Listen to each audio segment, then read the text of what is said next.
O Ministério da Justiça apresenta ao governo do Maranhão propostas para o enfrentamento da crise no sistema prisional. Entre as medidas está a criação de um núcleo de inteligência dentro da Secretaria de Segurança Pública.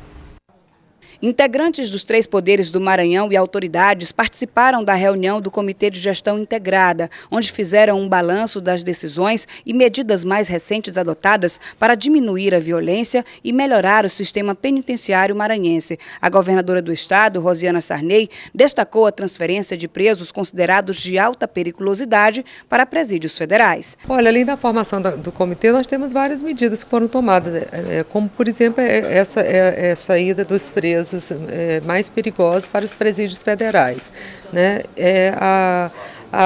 Os presídios que estão sendo construídos, a penitenciária de Pedrinhas também teve o cadete também destruído e foi reformado, todo o cadete foi reformado. Enfim, são várias, a defensoria também, nós fizemos aqui o mutirão da defensoria, né, que eles estão mandando um relatório essa semana, ontem foi encerrado, ontem o mutirão da defensoria.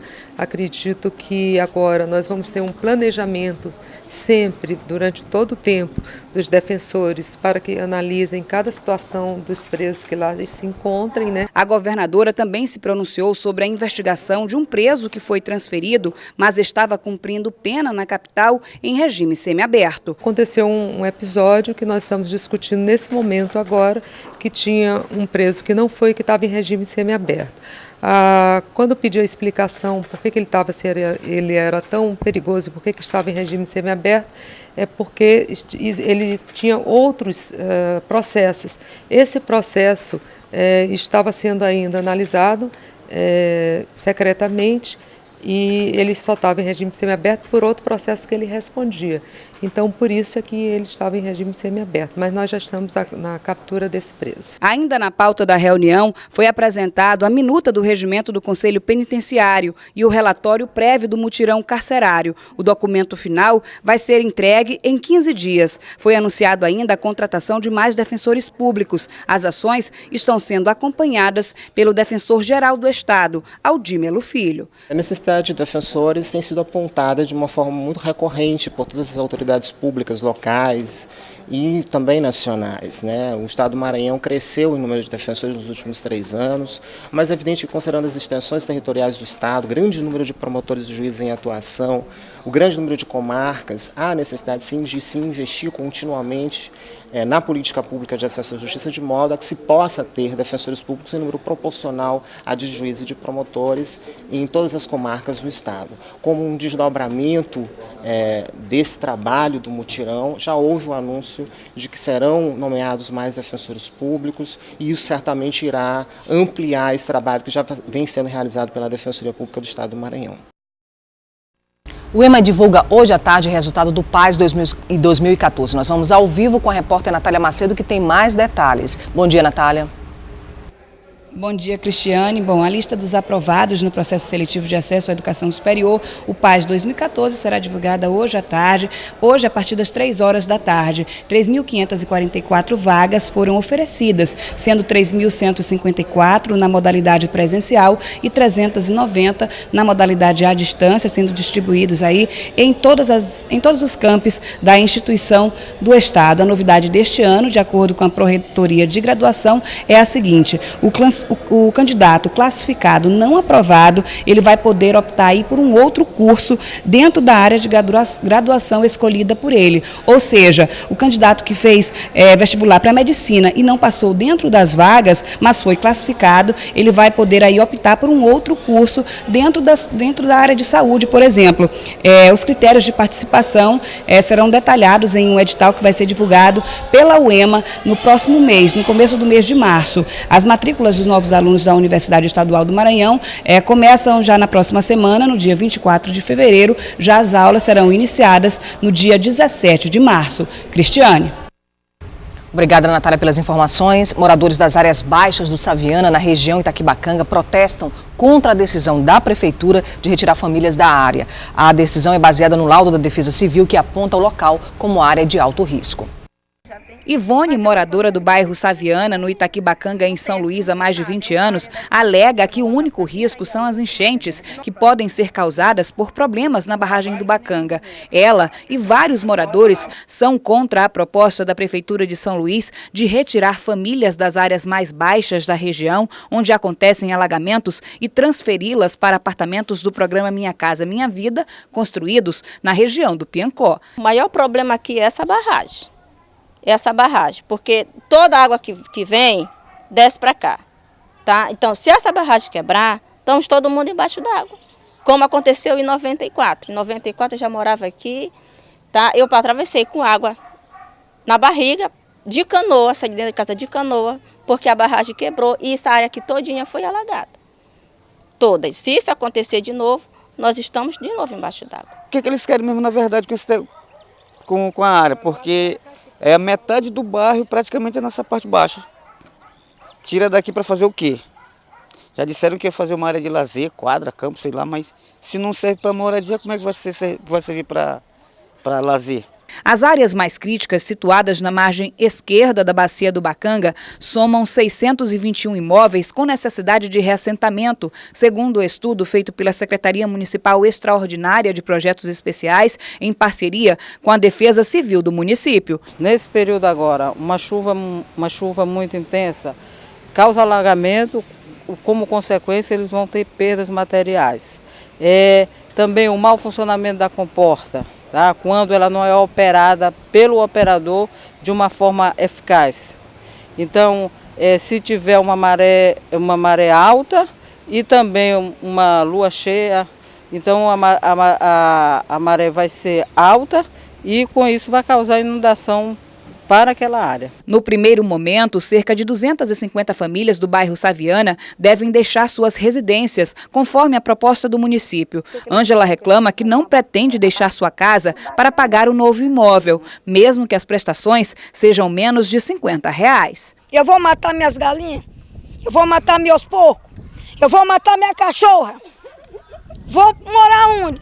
Mora meu filho, mora minha nora, mora minhas duas netas, dentro de um apartamento daquele. Na última terça-feira, moradores do Saviana, aqui na área Itaquibacanga, bloquearam a Avenida dos Portugueses em um protesto contra a desapropriação da área. Após o movimento, uma reunião foi realizada entre moradores e a Secretaria Municipal de Projetos Especiais, a SEMP, onde foi constituído um comitê que envolve o poder público e a sociedade civil para acompanhar as demandas solicitadas. Esse comitê ficou responsável de agendar ainda neste mês uma reunião com o governo do estado para falar sobre as obras de recuperação da barragem do Bacanga.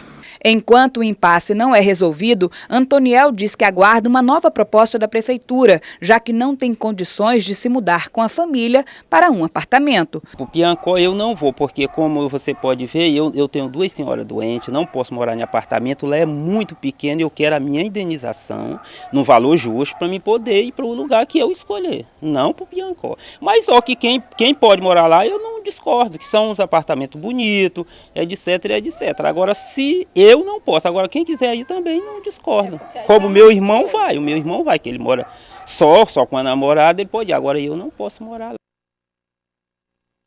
A Secretaria de Estado de Infraestrutura, SINFRA, informa que aguarda o projeto executivo da obra, que está em fase de finalização para dar início à licitação dos serviços de recuperação total da barragem do Bacanga. Os recursos para a obra já estão alocados, segundo o governo do estado. E, em nota, a Prefeitura diz o seguinte, abre aspas, a gestão do prefeito Edivaldo Holanda Júnior é uma administração preocupada com as questões sociais e estamos buscando trabalhar com diálogo e transparência de forma que a comunidade seja beneficiada, fecha aspas. A Prefeitura afirmou ainda que os moradores terão outras opções para que sejam reassentados e as novas opções serão apresentadas em breve para a população. No próximo bloco, a Assembleia aprova projeto que regulamenta eleição indireta para o Executivo Estadual. Um instante só.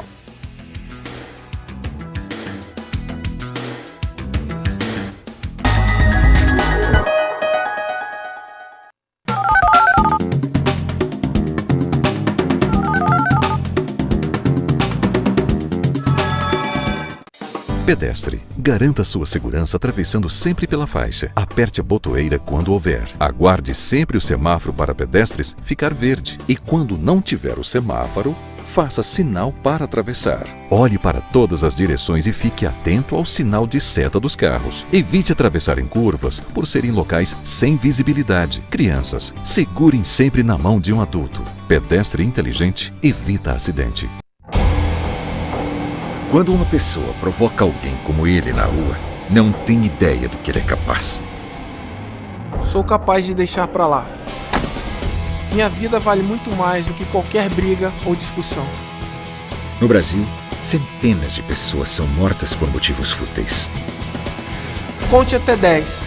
A raiva passa e a vida fica. Paz. Essa é a atitude. Uma campanha do Conselho Nacional do Ministério Público e ENASP.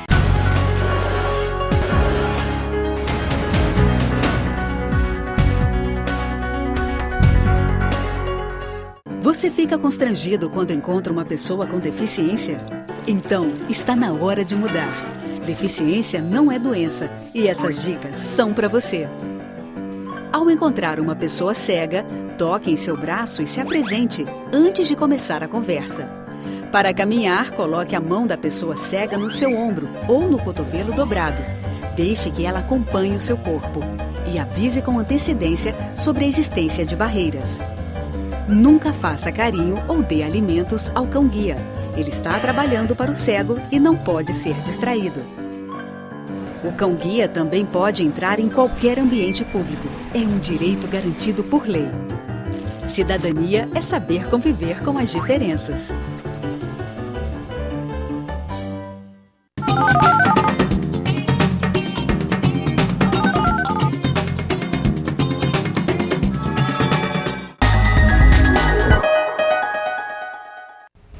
A Assembleia Legislativa aprova projeto que regulamenta a eleição indireta para o Executivo. O projeto é de autoria do deputado Edilásio Júnior. A repórter Natália Macedo conversou com o deputado. O projeto de lei foi aprovado por unanimidade na última sessão plenária da semana e prevê aí a eleição indireta a governador e vice-governador do Maranhão. A medida já existia na Constituição Estadual, no inciso 1º do artigo 61. Ao meu lado, o deputado Edilásio Júnior, autor do projeto de lei. Deputado, só para que a população entenda, o que é que diz esse projeto, assim, de forma clara? Na verdade, o projeto vem regulamentar uma eleição indireta que, porventura, venha a ter.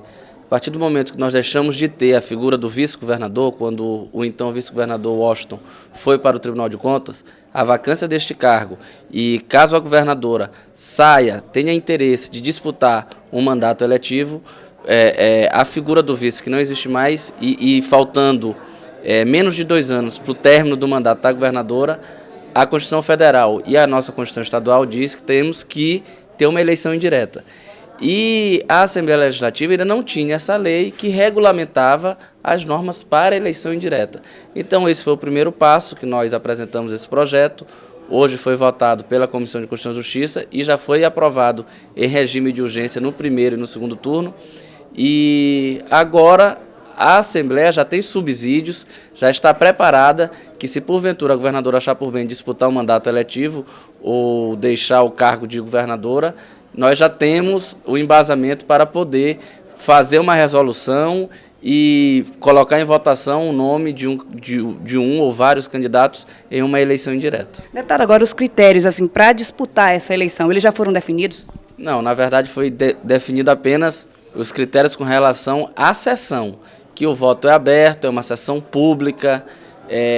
A resolução legislativa é que vai criar os critérios, ditar os critérios para que a pessoa possa concorrer.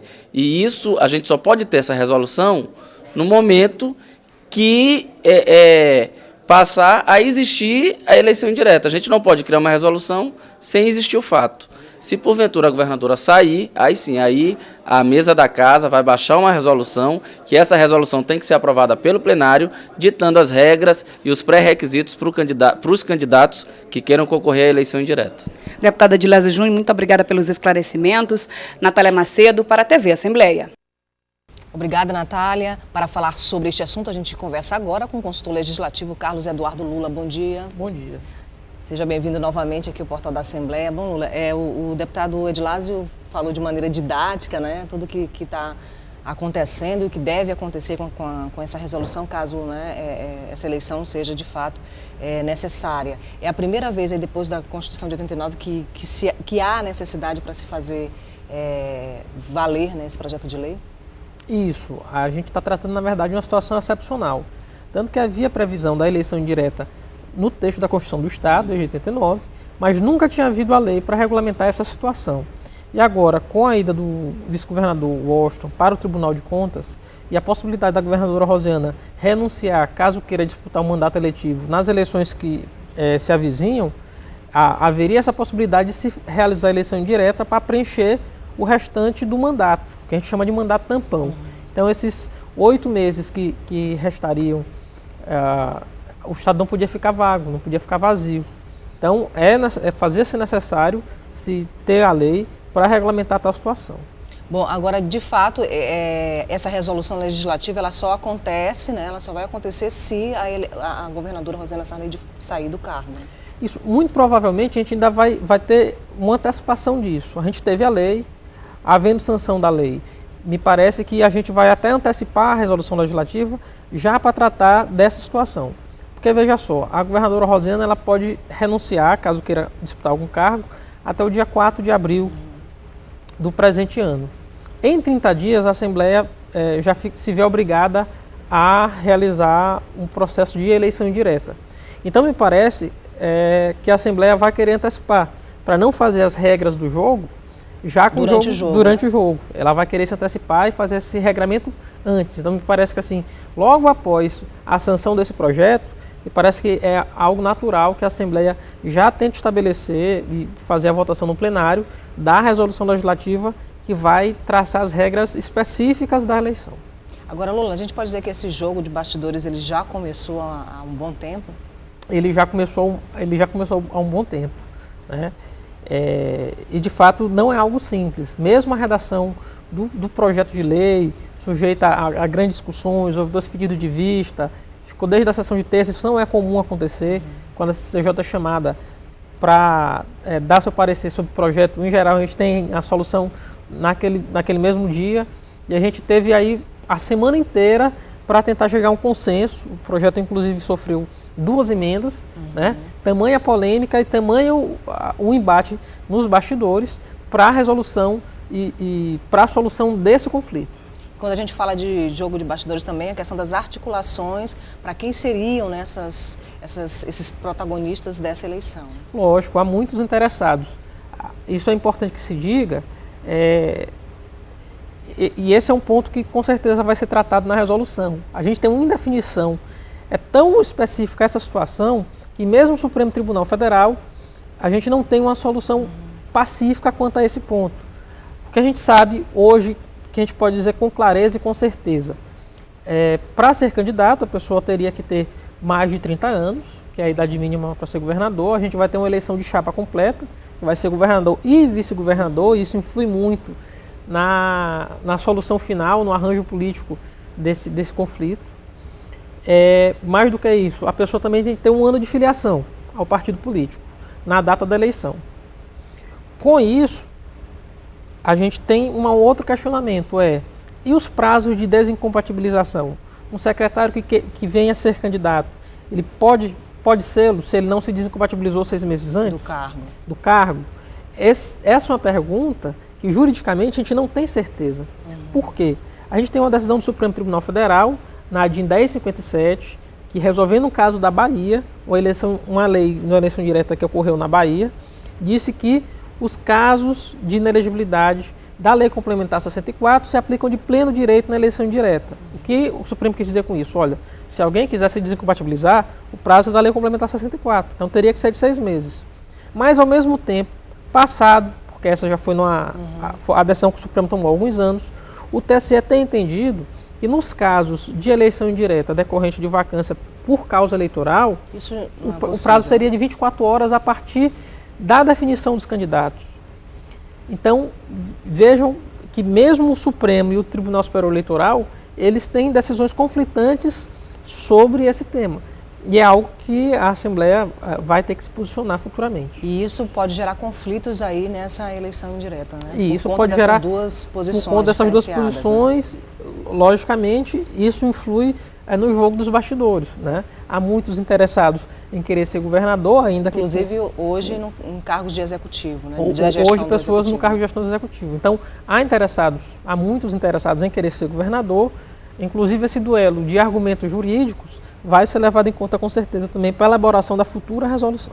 Agora a decisão está aqui na Casa Legislativa, é isso? A decisão hoje está na mão da Casa Legislativa. Não havendo veto da governadora do Estado quanto ao projeto de lei, que me parece que não haverá, as regras do processo eleitoral serão tomadas pela Assembleia e mais do que isso, o registro das candidaturas, quem define é a mesa da Assembleia Legislativa. A mesa da Assembleia ela funciona na eleição direta como se fosse a Justiça Eleitoral. As candidaturas são feitas perante ela e ela que defere ou indefere os registros. Agora, essa resolução que você já adianta para a gente que pode ser que aconteça, né, logo, né, antes da eleição, da determinação da eleição, ela vai apontar, né, para todas essas regras que devem acontecer durante essa eleição. Né? Isso, esse regramento, como aconteceu no Tocantins, houve uma resolução também para tratar dessas questões. Nossa lei é muito similar à lei de Tocantins, como aconteceu em Brasília recentemente. Também foi uma resolução legislativa que tratou da eleição para governador, que aconteceu de forma indireta lá. E aqui no caso do Maranhão, caso haja de fato a desincompatibilização da governadora, a gente vai ter um regramento próprio para essa resolução que aconteceria aqui na Assembleia. E que a gente pode destacar aí? Voto aberto, em plenário, é isso? Voto aberto, nominal e a eleição acontecendo em 30 dias, em exatamente 30 dias. Né? Foi tirado o até, então a partir da renúncia nós temos 30 dias exatos para a realização da eleição. Ou seja, voto aberto, então você sabe logo quem será o governador e o vice-governador nos próximos 8 meses. E mais do que isso, a população pode controlar o voto dos seus deputados. O que o Supremo já disse, inclusive no caso do Tocantins, chegou ao Supremo dizer não, a eleição tem que ser secreta, porque o sufrágio universal é secreto. Só que o Supremo disse não, mas nesse caso, por se tratar de eleição direta, o que importa é que a população saiba como seus representantes votaram. Então, o voto dos deputados ele é aberto para que a população possa controlar e saber em quem seu deputado votou. Bom, a gente quer agradecer a tua participação aqui no portal da Assembleia, né? Vamos esperar aí os próximos acontecimentos. Com certeza você vai voltar muitas vezes aqui para conversar com a gente. Então. Eu que agradeço. A gente vai ver no próximo bloco a repercussão do fechamento do serviço de pediatria do Socorrão 2. Um instante só.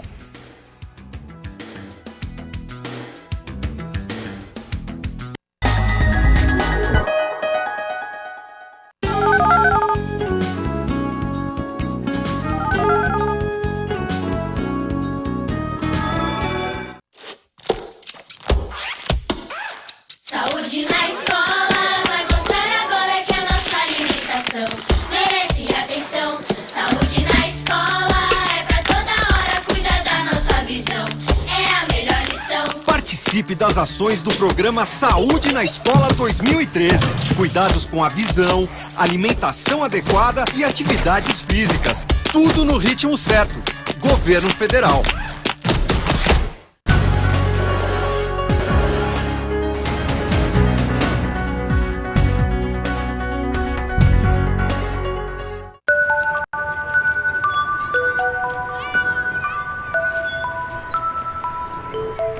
Não é apenas na certidão de nascimento que um pai faz falta. O Poder Judiciário sabe o quanto é importante para um filho ter o nome e a presença de um pai. Por isso, o reconhecimento de paternidade foi simplificado e agora pode ser feito em qualquer cartório de registro civil.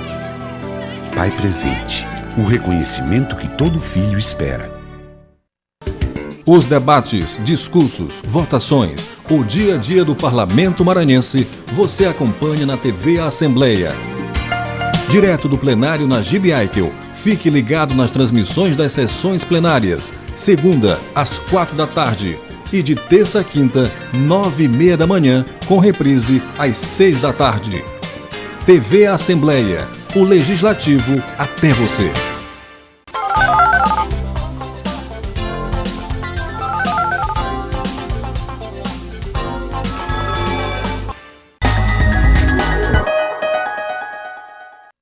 A repercussão do fechamento do serviço de pediatria do Socorrão 2. A medida da Prefeitura provoca protestos de famílias de pacientes e do Conselho Tutelar da cidade operária. Esta mãe reclama diretamente com a secretária municipal de saúde. O setor de pediatria está sendo fechado e a notícia pegou muita mãe de surpresa. Nós recebemos notícia em cima da hora que não vamos ter atendimento pediátrico aqui, sendo que aqui abrange essa área toda aqui, Cidade Olímpica, essa área toda aqui. A gente sabe que São Luís não tem estrutura para receber o tanto de carro que tem. Até chegar numa urgência, chegar lá no centro, vai ser muito demorado, arriscado acontecer muitas tragédias com criança, porque tem muita criança que chega aqui passando mal. E aqui é um suporte muito bom que a gente tem nessa área da cidade operária, Cidade Olímpica, por aqui. O setor da pediatria já não recebe mais crianças e nos próximos dias será transformado numa área de traumatologia. Crianças já foram transferidas. Com a rápida mudança, o Conselho Tutelar recebeu denúncias dessa situação das mães. Vamos acompanhar a transferência, como estamos acompanhando neste momento a transferência destas crianças, e para garantir o direito dessas crianças ao direito à saúde, o que diz o Estatuto da Criança e do Adolescente. Caso esta transferência, essa remoção destas crianças para um local que é citado a Santa Casa, onde a secretária nos coloca que tem 40 leitos, num local adequado, espaço bem higienizado, o Conselho Tutelar também vai estar lá visitando. E caso não seja cumprido essas coisas que a secretária nos colocou, o Conselho Tutelar vai requisitar perante a Justiça a garantia do direito dessas crianças. De acordo com a secretária Helena do Ailib, o hospital tem muitos profissionais na área da pediatria e a demanda estaria sendo menor do que o previsto. As crianças são transferidas para outros hospitais da capital, como o Hospital da Criança e a Santa Casa. Esse hospital ele tem que ser preparado exatamente para o trauma. E aqui nessa ala onde ficava a pediatria, que na verdade ela servia mais de retaguarda para o Hospital da Criança, essa retaguarda do Hospital da Criança passa a ser o Hospital da Santa Casa, que nós aqui tínhamos 15 leitos e lá nós estamos fazendo uma parceria e abrindo 40 leitos pediátricos. Com isso, esse espaço agora passa a ser a urgência clínica de todo esse estado e a urgência cirúrgica, a porta de entrada que já vinha sendo toda confusa, toda junta com a urgência clínica e a urgência cirúrgica. Agora, o hospital só atenderá crianças na emergência. A preocupação é com a distância e o tempo até um outro hospital que faça o atendimento. Vai ficar muito ruim para mim. Aqui estava tudo pertinho, tá entendendo? Ontem um pai voltou daqui dizendo que não tinha um centavo para poder pagar a passagem. E eles não atenderam a criança ali. O guarda quase me bateu defendendo o hospital. Tá entendendo? Eu disse, gente, vocês têm que entender que hoje é meu filho, amanhã pode ser o seu, amanhã pode ser seu filho. Aí eu digo, como é que vai ficar essas crianças que moram por aqui, até chegar lá no centro?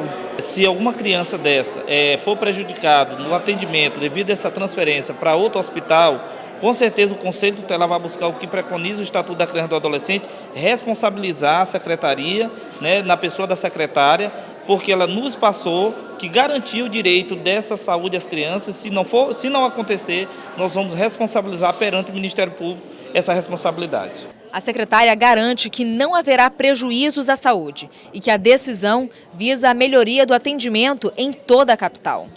Nós temos que administrar o sistema de saúde entendendo o seu conjunto, não entendendo coisas pontuais.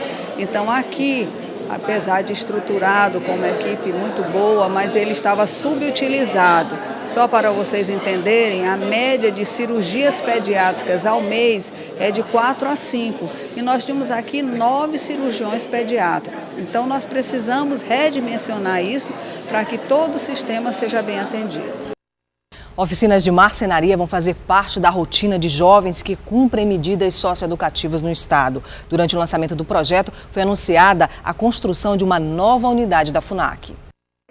Em 2 ambientes, um para as aulas práticas e o outro para as teóricas, 40 jovens em situação de conflito com a lei no estado serão capacitados durante todo o ano no espaço destinado à marcenaria escola. Na sede da FUNAC, no centro de São Luís, esse adolescente será estimulado à reinserção social através da oficina de marcenaria. A secretária estadual de Direitos Humanos participou da inauguração do projeto e disse que a ideia é descentralizar as ações socioeducativas em toda a rede de proteção aos direitos dos adolescentes. adolescentes e, assim, fazer com que esses jovens não cometam novo ato infracional. Nós vamos estar expandindo, descentralizando projetos como esse que dão certo, projetos que têm uma resposta de recuperação, de reeducação desses jovens e que rompem e diminuem a criminalidade e a reincidência desses adolescentes dentro da rede de infrações, do sistema infracional.